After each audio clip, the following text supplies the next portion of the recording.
కడవరి కాలం అనే మా ఆధ్యాత్మిక కార్యక్రమానికి మిమ్మల్ని అందరినీ ఆహ్వానిస్తున్నాం.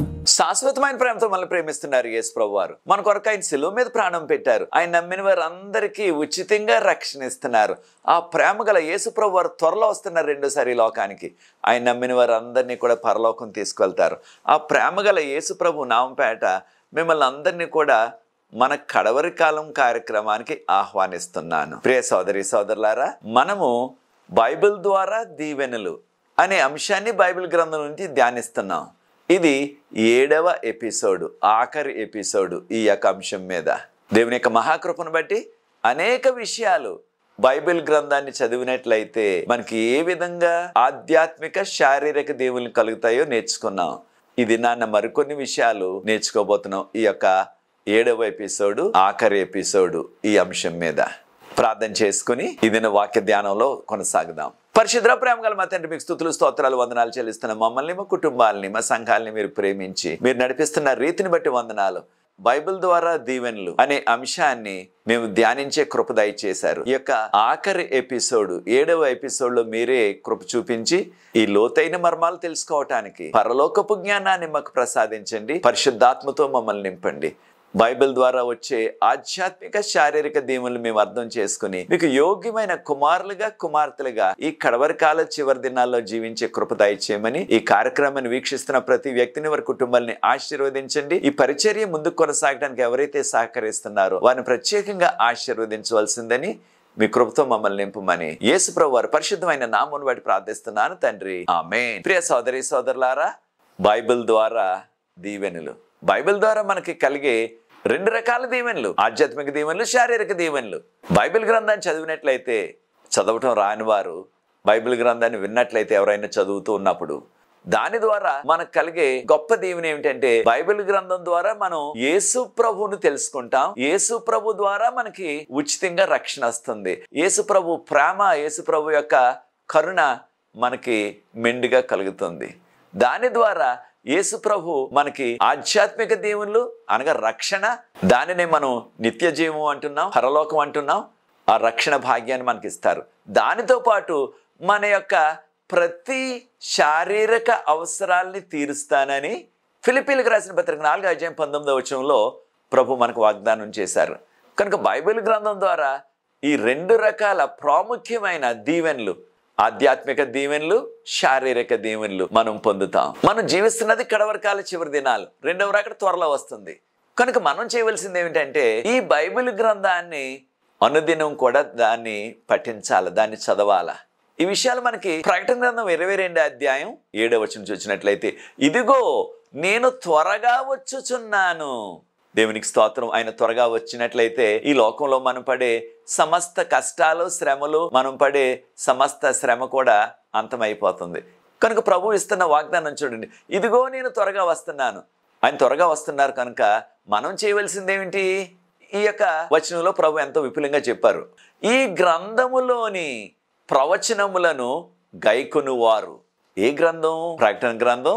దాంతోపాటు బైబిల్ గ్రంథం అంతట్లో ఉన్న ప్రవచనాలు ఎవరైతే వాటిని విని, లేకపోయినట్లయితే చదివి, వాటిని ఎవరైతే గైకొంటారో, వాటిని ఎవరైతే అనుసరిస్తారో వారు ధన్యులు అని చెప్పబడ్డాది. ఈ ధన్యులనే మాటకు ఇంగ్లీష్లో బ్లెస్సెడ్ అన్నారు. బ్లెస్సెడ్ అంటే దీవించబడేవారు. ఈ కడవరి కాల చివరి దినాల్లో మనము బైబిల్ గ్రంథాన్ని, ఈ గ్రంథంలో ఉన్న ప్రవచనాల్ని మనం చదివి వాటిని అనుసరించినట్లయితే మనము మెండుగా దీవించబడతాము. ప్రియ సోదరి సోదరులారా, ప్రకటన గ్రంథం రాసిన యోహాను గారిని పద్మాసు అనే ఆ దీవిలో, ఆ లంకలో బంధించేశారు ఆనాటి రాజుగారు డొమిషియన్ గారు. అక్కడ ఆయన ఎంతో మనోవేదనతో, ఎంతో దిగులుతో ఆ పద్మాసు అనే ఆ లంకలో ఉన్నప్పుడు యేసు ప్రభు వారు ప్రత్యక్షమయ్యి, యేసు ప్రభు వారు యోహానుకి ఎంతో భరోసా ఇచ్చారు. దాంతోపాటు యేసు ప్రభు వారు చెప్పారు, ప్రకటన గ్రంథం 1:11 యోహాను, నీకు నేను చూపిస్తున్న ఈ విషయాలు. ఎలా చూపించారు ప్రభువు? దర్శనంలో. నేను నీకు చూపిస్తున్న ఈ విషయాలన్నీ కూడా నీవు వాటిని రాయాలా. వాటిని రాసి ఆ ఆసియాలో ఉన్న సంఘాలన్నిటికీ కూడా పంపించు. 7 ప్రాముఖ్యమైన సంఘాలు ఆ రోజుల్లో, అనగా సెంటర్స్ అంటున్నాం చూడండి ఈ రోజుల్లో ఇంగ్లీష్లో, అలాంటి సెంటర్స్ అనమాట. ఆ సెంటర్కి వెళ్ళినట్లయితే ఆ చుట్టుపక్కల ప్రాంతాలన్నింటినీ కూడా అక్కడి నుంచి వెళ్తాయి. ఉదాహరణకు ఎఫ్ఎస్సి సంఘం, ఆ ఎఫ్ఎస్సి సంఘం చుట్టూ కూడా అనేకమైన గ్రామాలు ఉన్నాయి. ఎఫ్ఎస్సి నగరానికి వెళ్ళినట్లయితే ఈ యొక్క వ్రాతపూర్వకంగా ప్రభు పంపిస్తున్న వర్తమానాలు తక్కిన వారందరికీ కూడా వారు అందిస్తారు. కనుక ఈ సంఘాలన్నిటికీ కూడా ఈ వర్తమానం అందించమని ప్రభువు చెప్పారు. ఏ విధంగా? వ్రాతపూర్వకంగా. దేనివల్ల ప్రభు చెప్పారు యోహాను గారికి? దీనిని నేను చూపెట్టే ప్రతి విషయాన్ని కూడా రాయి వారందరికి కూడా నువ్వు పంపించాలని చెప్పారు. కారణం ఏంటంటే ప్రతి వారు కూడా ప్రతి చోట కూడా ఈ గ్రంథంలో ఉన్న విషయాలు వారు తెలుసుకోవాలా, ఈ గ్రంథంలో ఉన్న విషయాలు వారు నేర్చుకోవాలా. దాని ద్వారా వారికి కలిగేది ఏమిటంటే ఆ రక్షణ భాగ్యం, ఆ యొక్క పరలోకం వెళ్ళే ఆ ధన్యత కలుగుతుంది. కనుక ప్రియ సోదరి సోదరులారా, దేవుడు మన కొరకు బయలుపరిచిన ఈ ప్రాముఖ్యమైన విషయాలు బైబిల్ గ్రంథంలో ఉన్నవి. మన రక్షణ కొరకు, మన నిత్య జీవం కొరకు ఏ విషయాలైతే అవసరమో ఆ విషయాలన్నీ కూడా బైబిల్ గ్రంథంలో ప్రభు మన కొరకు బయలుపరిచారు ప్రవక్తల ద్వారా. అవి పరిశుద్ధాత్మని యొక్క ప్రేరేపణతో ప్రవక్తలు రాసి మనకి అందించారు. కనుక వాటిని మనం చదివినట్లయితే, అవి బైబిల్ గ్రంథంలో ఉన్నవి, వాటిని చదివినట్లయితే మనకు ఆ రక్షణ భాగ్యం, ఆ నిత్య జీవం, ఆ పరలోకంలో కలకాలం మనం జీవించే ఆ యోగ్యత, ఆ యొక్క అదృష్టం మనకు కలుగుతుంది. కనుక బైబిల్ గ్రంథం చాలా ప్రాముఖ్యమైనది. మనలో అనేక మందికి మనకున్న డబ్బును బ్యాంకుల్లో వేసుకుంటున్నాం, బ్యాంక్ పాస్బుక్ అంటున్నాం. ఆ బ్యాంక్ పాస్బుక్ కంటే కూడా మనకున్న ఆ యొక్క భూమి, దానికి ఉన్న ఆ యొక్క పత్రాలు, ఇంగ్లీష్లో పేపర్స్ అంటున్నాం కదా, ఆ భూమికి సంబంధించిన డాక్యుమెంట్స్ అనగా ఆ యొక్క పత్రాలన్నీ కూడా వాటికంటే కూడా మనం ఎక్కడైనా బ్యాంకులో పెట్టుకున్న ఆ ఫిక్స్డ్ డిపాజిట్ పేపర్ల కంటే కూడా, ఆ పుస్తకానికంటే కూడా, అనగా ఈ లోకంలో మనకున్న ఆస్తి సంబంధించిన ఏ పుస్తకాలు కాగితాలు ఉన్నా వాటన్నిటికంటే కూడా బైబిల్ గ్రంథం ఎంతో ప్రాముఖ్యమైనది. కారణం ఈ లోకంలోనే తక్కిన మనకున్న ఆ ఆస్తి సంబంధించిన విషయాలు, మనకు బ్యాంకు సంబంధించిన విషయాలు ఉన్న ఆ పుస్తకాలు ఈ లోకం వరకే మనకు ఉపయోగపడతాయి.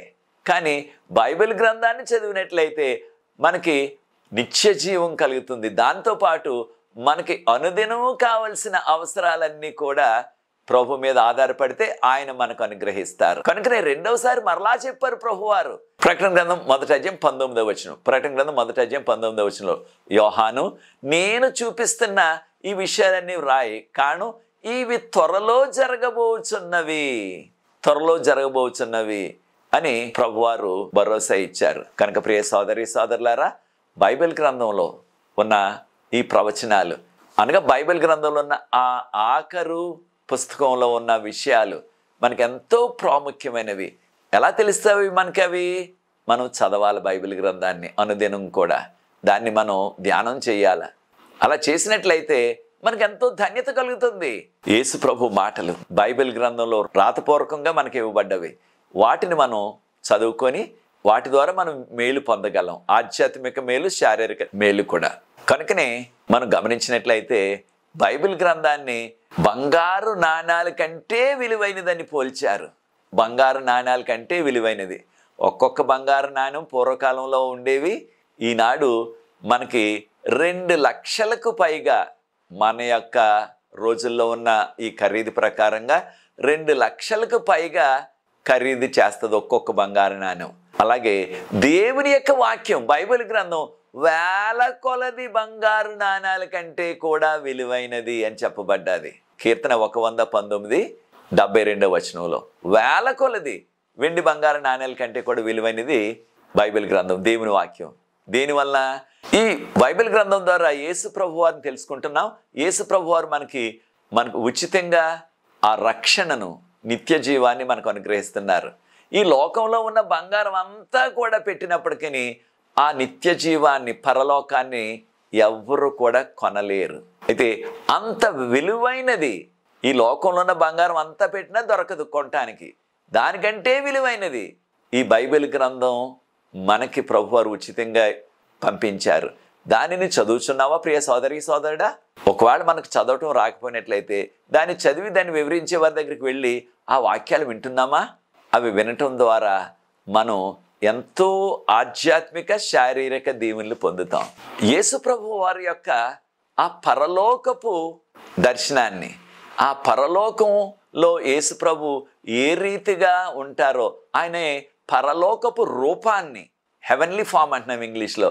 ఒక్కసారి మనం గమనించినట్లయితే యోహాను గారికి దర్శనంలో ఈ యేసు ప్రభు గురించిన పరలోకపు దర్శనం, పరలోకపు రూపాన్ని చూడగలిగారు దర్శనంలో. ఈ విషయాలు మనకి ప్రకటన గ్రంథం 1వ అధ్యాయం 13 నుంచి 16 వరకు ఉన్న వాక్య భాగం.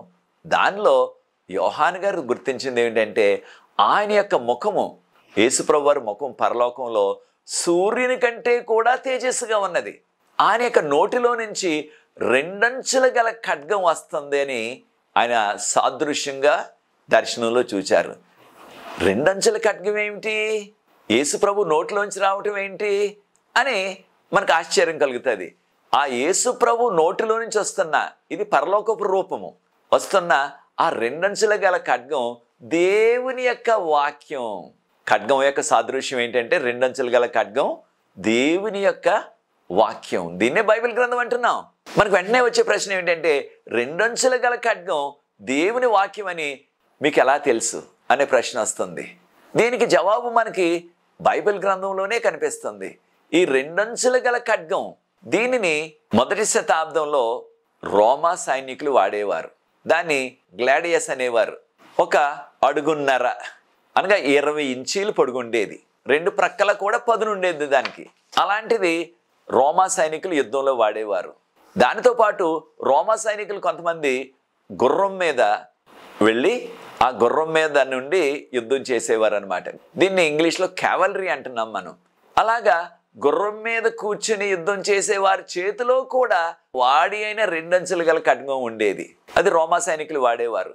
మనకున్న చారిత్రక ఆధారాల ప్రకారంగా ఆ 2 అంచులు గల వాడి అయిన ఖడ్గం 6 నుంచి 7 అడుగులు పొడవు ఉండేది. దాన్ని స్పాత అన్నారు గ్రీక్ భాషలో. చాలా పొడవు అనమాట. 2 ప్రక్కల కూడా అది పదునుగా ఉండేది.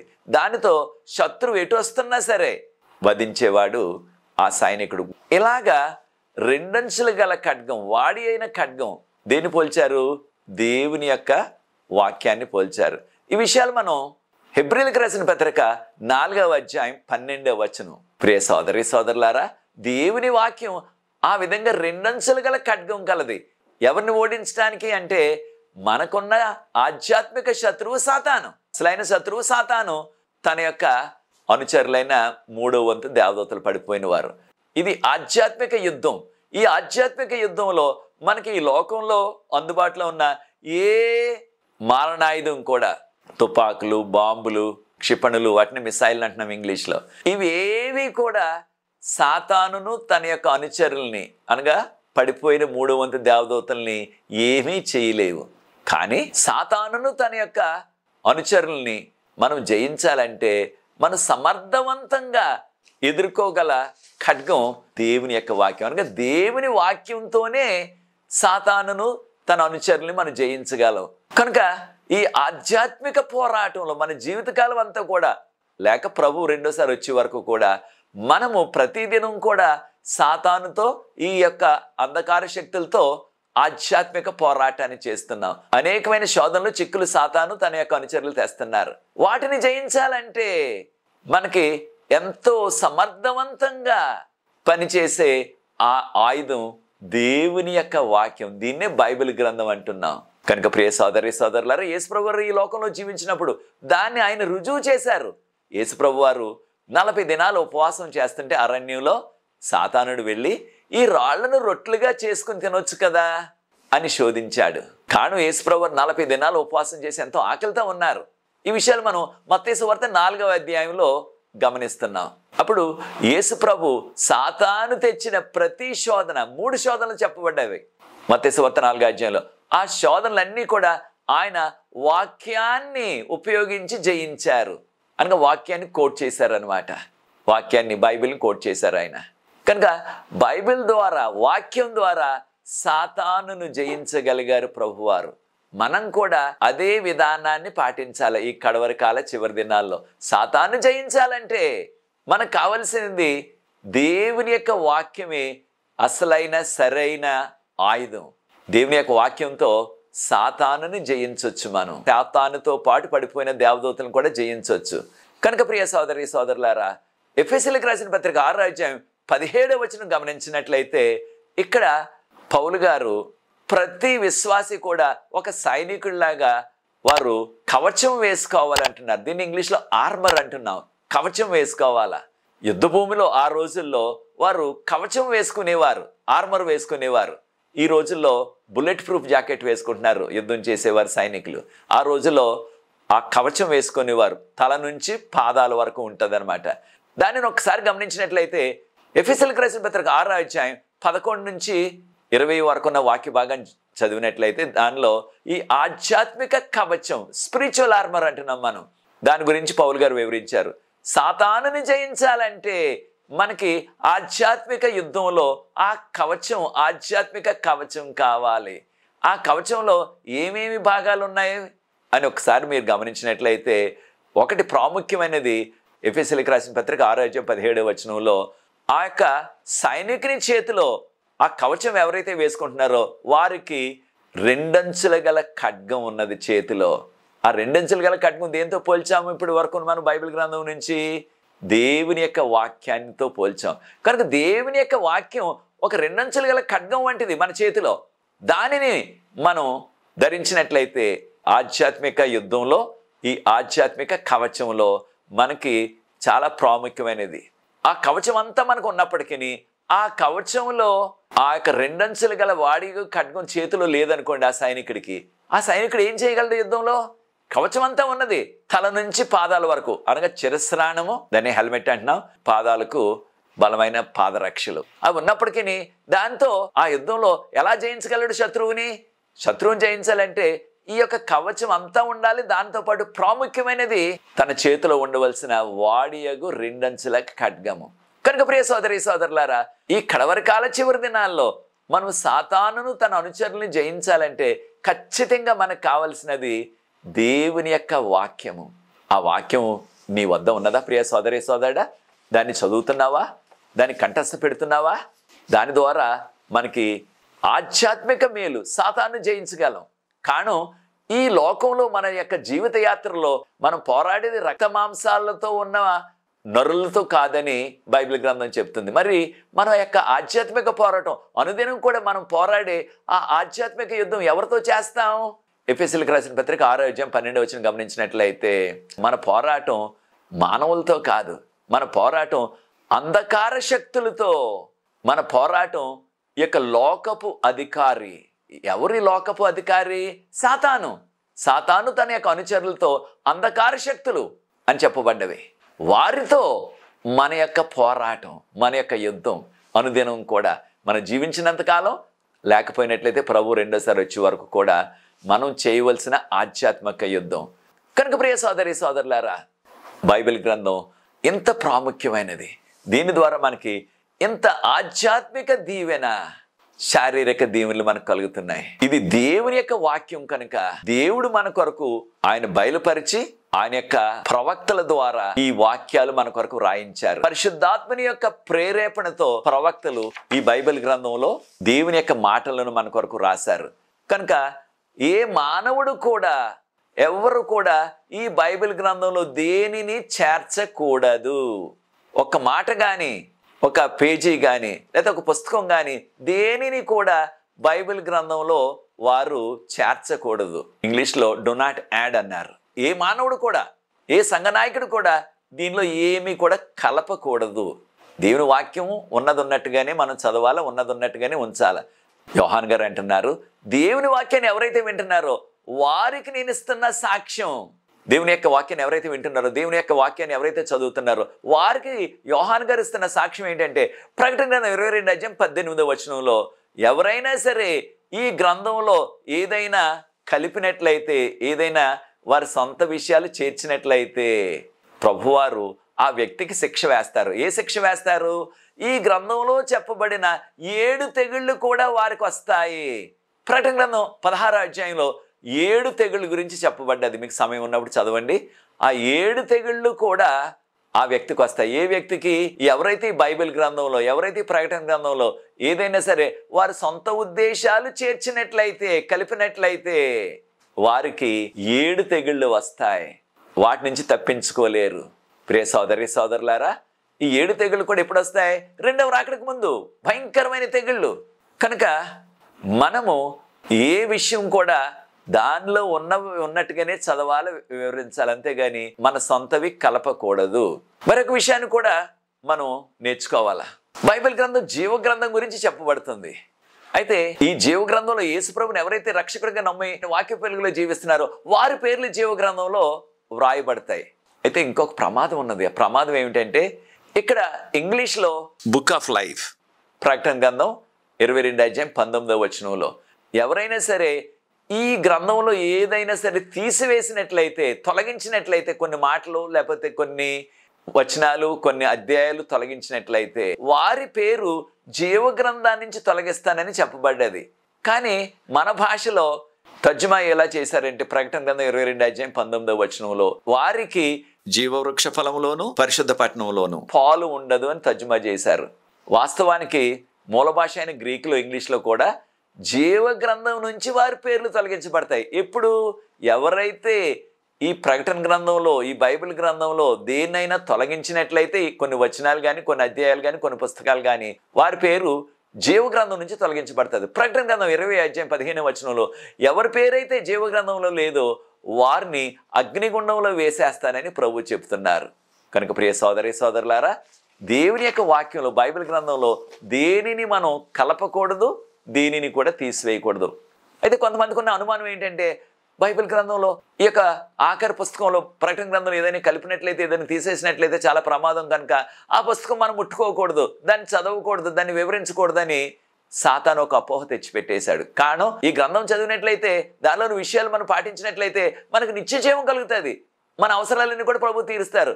అది మనకు కలగకుండా, మనకు నిత్య జీవం దొరకకుండా సాతానుడు ఏం చేస్తున్నాడు? మనల్ని మభ్యపెట్టి ఈ గ్రంథం ముట్టుకుంటే చాలా ప్రమాదం, మీకు దీనిలో ఏదైనా కలిపినట్లయితే, ఏదైనా తీసేసినట్లయితే పొరపాటున మీకు చాలా ప్రమాదం వచ్చేస్తుంది, దాని దగ్గర జోలికి వెళ్ళొద్దని సాతానుడు అనేక మందిని ప్రేరేపిస్తున్నాడు. ప్రియ సోదరి సోదరుడా, నీకు కూడా అటువంటి అనుమానం ఉన్నదా? మనం జాగ్రత్తగా ఉండాలా. కారణం, ప్రభువు ఎంతో విపులంగా చెప్పారు కదా ప్రకటన గ్రంథం 1:3 ఈ యొక్క ప్రవచనాల్ని, ఈ గ్రంథాన్ని ఎవరైతే చదువుతారో, ఎవరైతే వింటారో, ఎవరైతే గైకొంటారో వారు ధన్యులు, వారు దీవించబడ్డవారని మొదట్లోనే చెప్పేశారు, ప్రకటన గ్రంథం మొదట్లోనే. కనుక దాన్ని చదవాలా, దానిలో ఉన్న విషయాలు మనం నేర్చుకోవాలా, దాని ప్రకారంగా జీవించాలా. ప్రియ సోదరి సోదరులారా, మరొక విషయాన్ని కూడా మనం నేర్చుకోవాలా. మన తరంలో ఇంగ్లీష్ తర్జుమాలో ఉన్న బైబిల్ గ్రంథాల్లో కొన్ని విషయాలు తొలగించేశారు. దీన్నే బైబిల్ డైజెస్ట్ అంటున్నారు. బైబిల్ డైజెస్ట్ అనే బైబిల్ అనమాట. ఇది రీడర్స్ డైజెస్ట్ వారు ప్రింట్ చేశారు. దానిలో ఉదాహరణకు రాజుల గ్రంథం మరియు దినవృత్తాంతాల గ్రంథం, మొదటి రాజులు, రెండవ రాజులు, మొదటి దిన వృత్తాంతాలు, రెండవ దిన వృత్తాంతాలు, దానిలో రాజుల గురించి చెప్పబడ్డది. రాజుల గ్రంథంలో ఉదాహరణకు హిజ్కియా రాజు గురించి చెప్పబడ్డది రాజుల గ్రంథాల్లో, మొదటి రాజులు, రెండవ రాజులు. అలాగే దిన వృత్తాంతాల్లో కూడా చెప్పబడ్డది హిజ్కియా రాజు గురించి. అయితే వారి ఉద్దేశం ఏంటంటే 2 సార్లు ఎందుకు అదే రాజు గురించి 2 పుస్తకాల్లో, కనుక తీసేద్దాం అనేసి రాజుల గ్రంథంలో ఆ విషయాలు ఉంచారు, దినవృత్తాంతాల గ్రంథంలో అది తీసేశారు. అలాగే క్రొత్త నిబంధనలో ఉదాహరణకు యేసు ప్రభు చేసిన అద్భుతం 5 రొట్టెలు 2 చిన్న చేపలు, అవి మత్తయి సువార్త, మార్కు సువార్త, లోక సువార్తలో కూడా చెప్పబడ్డవి. 3 చోట్ల ఎందుకు అదే అద్భుతం ఒక చోట ఉంటే సరిపోతుంది? మత్తయి సువార్తలో ఉంచేశారు, మార్కు సువార్తలో, లోక సువార్తలోంచి తీసేశారు. ఈ విధంగా బైబిల్ గ్రంథంలో పాత నిబంధనలు దాదాపు సగం వారు తగ్గించేశారు. క్రొత్త నిబంధనలో 25% తగ్గించేశారు. అంటే బైబిల్ ఎంతో చిన్నగా అయిపోయింది అనమాట. అంటే వారు చేసిన ప్రయత్నం అది. కనుక మనం చేయవలసింది ఏంటంటే ఎవరు కూడా అటువంటి ప్రయత్నం చేయొద్దు. బైబిల్ గ్రంథంలో ఏమి కలపొద్దు, ఏమి తీసివేయద్దు. ఉన్నది ఉన్నట్టుగానే మనం చదవాలా, ఉన్నది ఉన్నట్టుగానే మనం నేర్చుకోవాలా. కనుక ఈ విధంగా అనేక రీతులుగా సాతాను తన యొక్క ప్రయత్నం చేస్తున్నాడు. అయితే ప్రియ సోదరి సోదరుడా, ఇంకొక విషయాన్ని కూడా మనం నేర్చుకోవాలా. మనకి మన ప్రొటెస్టెంట్ బైబిల్లో 66 పుస్తకాలు ఉన్నాయి. ఆది కాండం నుంచి ప్రకటన వరకు 66 పుస్తకాలు. పాత నిబంధనలో 39, క్రొత్త నిబంధనలో 27. కానీ రోమన్ క్యాథలిక్ బైబిల్లో 73 పుస్తకాలు పెట్టేశారు వారు.